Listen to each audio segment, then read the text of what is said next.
discuss multiplication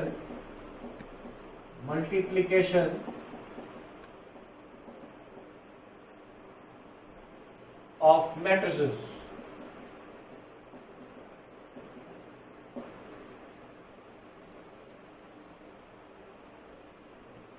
हमने addition और subtraction तो देख लिया। एडिशन और सब्ट्रैक्शन दो मैट्रिसेस में तभी हो सकती थी अगर मैट्रिक्स का ऑर्डर सेम हो। And what about the multiplication? Suppose अगर मेरे पास दो मैट्रिक्स हैं, A matrix is of order m into n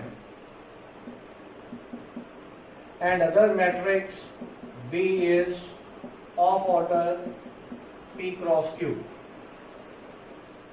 So that means एक हमने मैट्रिक्स लिया A, उसका ऑर्डर है m cross n, that is m is number of rows and n is number of columns. और दूसरा matrix हमने लिया B, उसमें उसका ऑर्डर है p cross q, that is p is number of rows and q is number of columns. तो what is the basic principle of multiplication between two matrices? तो वो प्रिंसिपल क्या है? A B product A into B is possible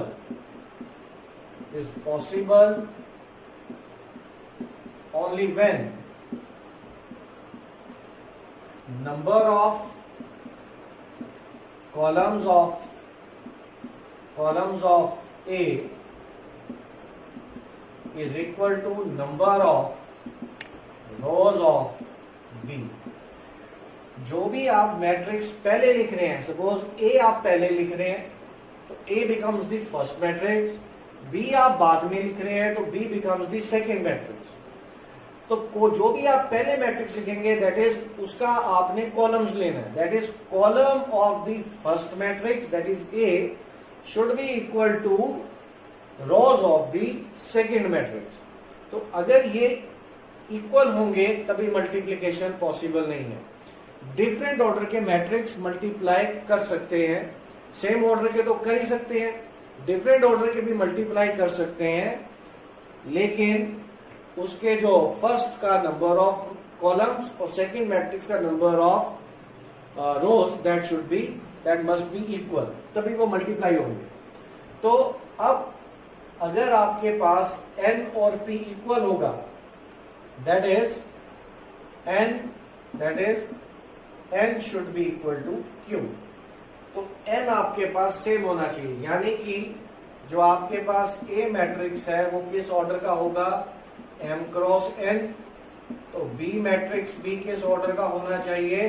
it should be n cross q। अब इन दोनों के ये order ये सेम हो गए, दिस इज सेम, तो A भी मल्टीप्लाई हो सकता है, तो A into B is possible.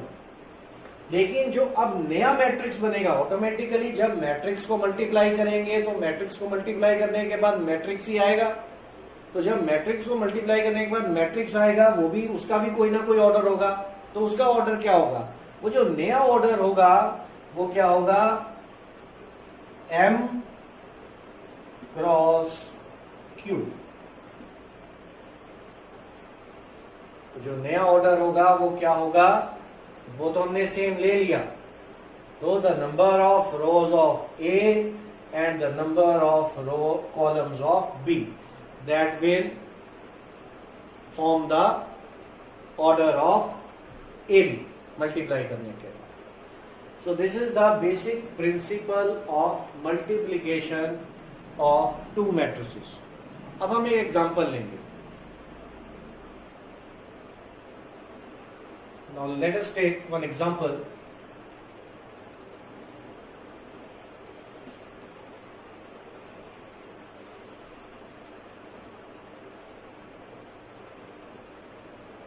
मेरे पास एक मैट्रिक्स है, if A is equal to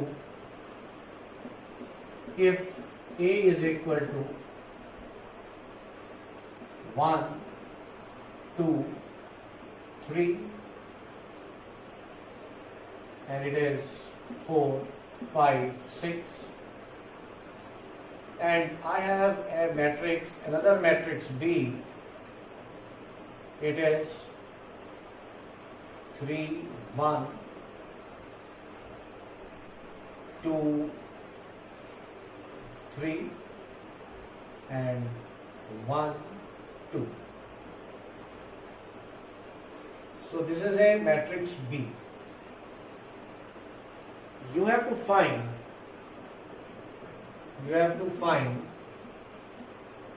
AB.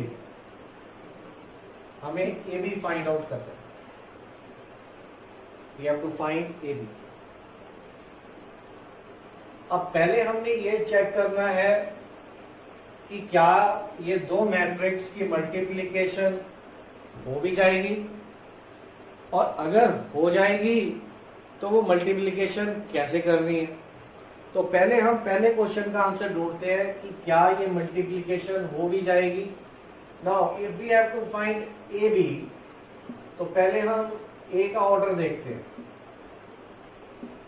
Let's write the order of A. A का ऑर्डर है 2 क्रॉस 3, यानी कि ए के पास 2 रोज हैं, 3 कॉलम्स हैं. और B, we have to find B, तो बी के पास आप 3 रोज हैं और 2 columns. We have 3 rows and 2 columns. अब क्या प्रिंसिपल है, हमने ए बी फाइंड आउट करना है. तो ए बी फाइंड आउट करने के लिए आपके पास ए के कॉलम्स और बी की रोज ये इक्वल होने चाहिए. तो क्या ये इक्वल है? Yes, they are equal. 3 is equal to 3. Number of columns of A are equal to number of rows of B. Multiplication is possible. Now AB is possible. अब ये करनी कैसे है? Second question. How to do it? 1, 2, 3, 4, 5, 6. This is A. And what is B? B is 3, 2, 1. 1, 3, 2. जब भी आपने multiplication करनी है, डोंट मेक हरी. बहुत जल्दबाजी नहीं करनी. Take your time. इसमें गलती हो जाती है. कैसे करनी है?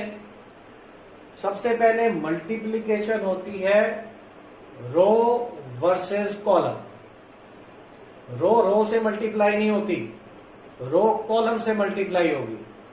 तो पहले क्या होगा, हम फर्स्ट मैट्रिक्स की एक रो ले लेंगे, दैट इज फर्स्ट रो. इसमें ए मैट्रिक्स में कितनी रोज हैं? ए मैट्रिक्स में 2 रोज हैं. तो पहले हमने फर्स्ट रो सिलेक्ट करनी है ए मैट्रिक्स की. उसको हमने अब सेकेंड मैट्रिक्स के सारे कॉलम्स के साथ मल्टीप्लाई करना है 1 by 1. तो पहले ए मैट्रिक्स की हमने फर्स्ट रो ली, और बी मैट्रिक्स में कितने कॉलम है? बी मैट्रिक्स में 2 कॉलम. तो मैंने आपको भी बताया रो इज मल्टीप्लाइड विथ कॉलम. तो पहले फर्स्ट रो लेंगे हम फर्स्ट मैट्रिक्स का. उसके बाद इस रो को हम सबसे पहले फर्स्ट कॉलम से मल्टीप्लाई करेंगे सेकंड मैट्रिक्स के. उसके बाद सेकंड कॉलम से मल्टीप्लाई करेंगे सेकंड मैट्रिक्स के. यानी कि एक रो को हम पहले सारे कॉलम से मल्टीप्लाई करेंगे दूसरे मैट्रिक्स से. जब सारे कॉलम से मल्टीप्लाई कर लेंगे उसके बाद सेकंड रो की बारी आएगी. तो ऐसे हम हर एक रो को हर कॉलम से मल्टीप्लाई करेंगे सेकंड मैट्रिक्स के साथ स्टेप बाय स्टेप. तो अब हम इसको मल्टीप्लाई करते हैं. अब ये मल्टीप्लिकेशन करनी कैसे है? फर्स्ट रो फर्स्ट कॉलम ये आपने सिलेक्ट किया. अब आपने हमेशा ये बोलना है first element with the first element of the column multiply. So 1 into 3, first element with first element, 3 आ गया. 1 into 3 is 3 plus second element with the second element of the common, that is 2 multiplied by 2, it is 4. तो हमने first column, first row और first column को multiply कर रहे हैं। तो first element of the row with first element of the column, second element of the row with the second element of the column, third element of the row with the third element of the column. तो ये आपके पास पहला multiplication complete हो गया first row का first column के साथ। अब इसी रो को सेकेंड कॉलम से मल्टीप्लाई करेंगे। Method will remain the same. You have selected first row of first matrix and second column of the second matrix. Multiply करने के वक्त first element will be multiplied by first element 1 plus second element will be multiplied with the second element plus third element will be multiplied with the third element. तो इसी रो का first element of the row will be multiplied first element of the column, second element of the row will be multiplied by second element of the column, third element of the row will be multiplied by third element of the column. तो first row को हमने सारे column से multiply कर दिया, यहां पर हो गया ये स्टॉप। नाउ अब आ गई सेकेंड रो की बारी। अब सेकेंड रो में भी हम यही प्रोसेस अडॉप्ट करेंगे कि पहले इस रो को फर्स्ट कॉलम से मल्टीप्लाई करेंगे, फिर इसी रो को सेकेंड कॉलम से मल्टीप्लाई करेंगे। तो दैट मीन्स रो वाइज हमने मल्टीप्लाई करना है। So first element again, first element with the first element of the column 12, second element with the second element of the column, third element with the third element of the column. तो first element of the row, first element of the column, second element of the row, second element of the column, third element of the row with the third element of the column. Similarly अब इसी रो को हमने second column से multiply करना है। Method will remain the same. First element with first element 4, second element of the row with second element of the column 15, third element of the row with the third element of the column. तो अब ये कितना आ गया आपके पास? AB is equal to, it is 10, ये आपके पास 13 and it is 28 and this becomes 31.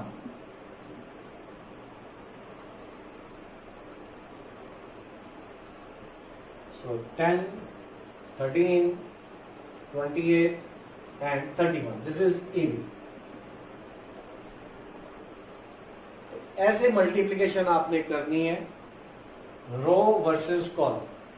पहले matrix की रो सेकेंड मैट्रिक्स के हर कॉलम से मल्टीप्लाई करेंगे, फिर फर्स्ट एलिमेंट की नेक्स्ट रो हर एक कॉलम से मल्टीप्लाई करेंगे, इसे ऐसे ही फिर नेक्स्ट रो हर एक कॉलम से मल्टीप्लाई होगी। So this is how we will get AB।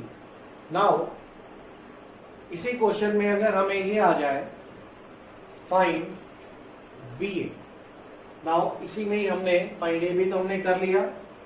Now we have to find AB, हमने निकाल लिया AB and second is BA। तो नॉर्मली हम क्या करते हैं, जैसे हमने किया 2 इंटू 3 6 आ गए, और 3 इंटू 2 करते हैं तो भी 6 आता है। तो नॉर्मल मल्टीप्लिकेशन में AB और BA सेम आते हैं। क्या मैट्रिक्स मल्टीप्लिकेशन में भी ये चीज पॉसिबल है? तो हम एक तो BA देख लेंगे कि मल्टीप्लाई होता है कि नहीं होता। अगर हो रहा है तो क्या वो सेम आता है कि डिफरेंट आता है? So let's do it.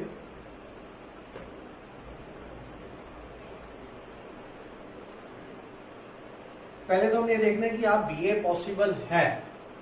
So what is BA? First we will right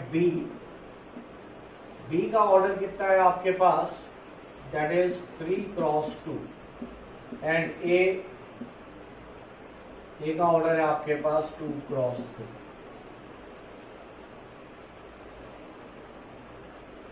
now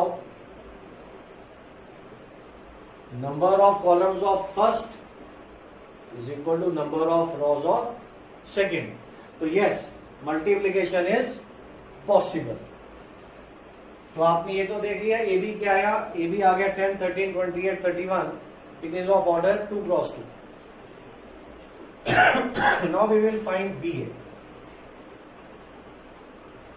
First write B and A. Now what is B? It is 3, 2, 1, 1, 3, 2. And what is A? 1, 2, 3, 1, 2, 3, 4, 5, 6. Again the process will be same. Multiply करना है हमने. कैसे होगा? रो versus column. We will take first row and first column. Now again हमने रो इधर से select कर ली, column यहां से सिलेक्ट कर दिया.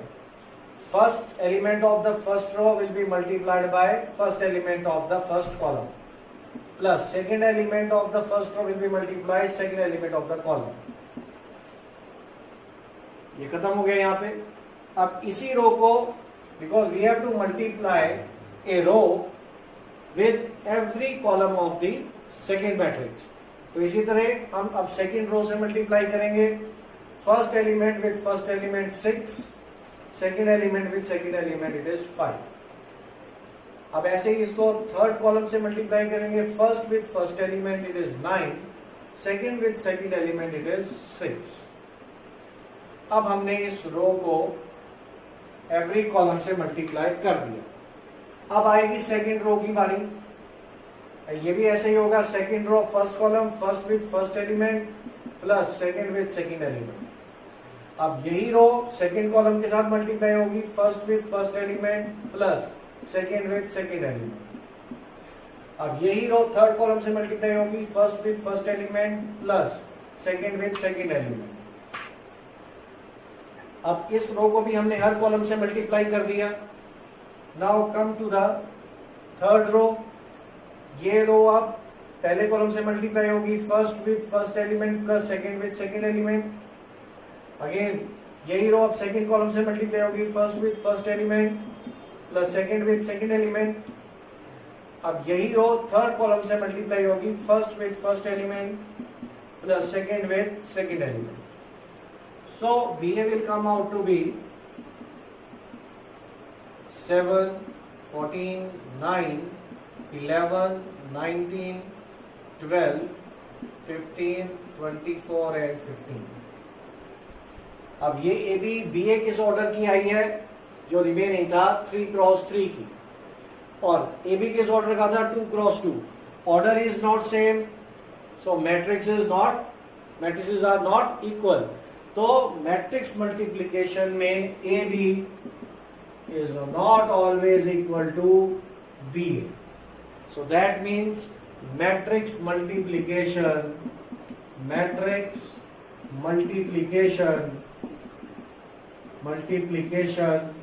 Is not commutative.